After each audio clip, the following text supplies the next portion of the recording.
Hey guys, my name's Jamin. Thanks so much for visiting my channel. In this video, I have an Aspire 7 A715 laptop. I'm going to show you how to get in, access your speakers.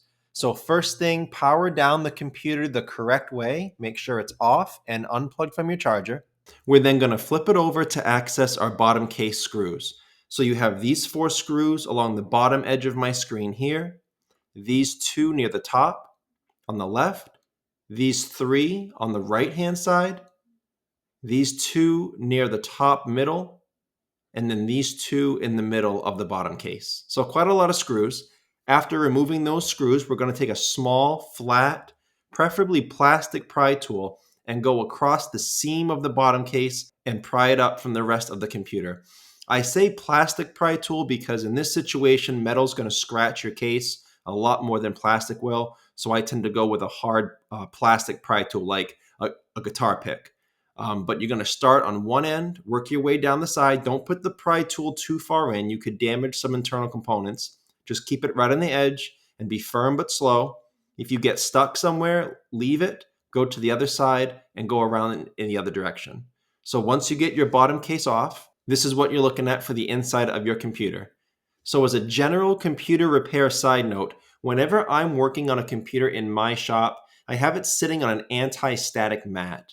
Either that or an anti-static bracelet are great ideas to avoid damaging anything in your computer when you're working on it. If you would like any help with any tools or supplies to help you in your computer projects, there'll be a link above. Also below in the description, it'll be a list of a lot of the tools and supplies that I use in my shop. So before I do anything in a computer, I always remove or at least unplug my battery.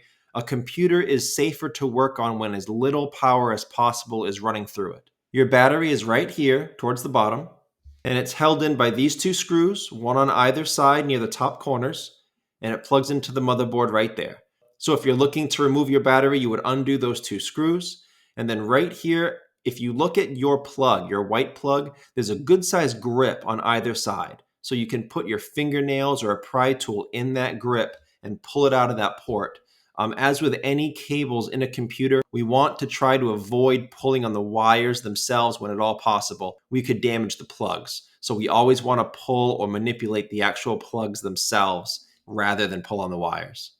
Okay, so now that the battery has been removed or at least unplugged, it's safe to proceed deeper into the computer. So your speakers are down here. You have this one to the left of my screen, bottom corner, this one to the right of my screen, bottom corner. Now these speakers are not actually screwed in. They're just held on by these rubber washers that go over the posts for sound insulation. And this one plugs into the motherboard here. This one plugs into the motherboard here. Now, again, try not to pull on wires, especially these speaker wires. They're very tiny, very fragile. They can easily be yanked right out of the plug. You do have grips on either side of that plug, so you could use your fingernails or a small pry tool to wiggle those out of the motherboard port. Now, I will have a link below in the description. It'll have a list of all the replacement and upgrade parts for this specific model computer. I will try to put down some speaker replacements there if you need those. I will also have their information below in the description. They have pretty long part numbers, so I'm not going to read them out now, but they'll be below in the description if you're looking for your own speaker replacements. I guess the last thing I can mention about replacing your speakers, if you are having audio issues or sound issues, if the sound fluctuates, if it's different on different software, it could be that you need to fix your drivers or need a system update. It may not be anything wrong with your speakers, unless, of course, they sound like junk, the speakers are blown, and you obviously need new ones. But if it seems like a system issue, there'll be a video link above.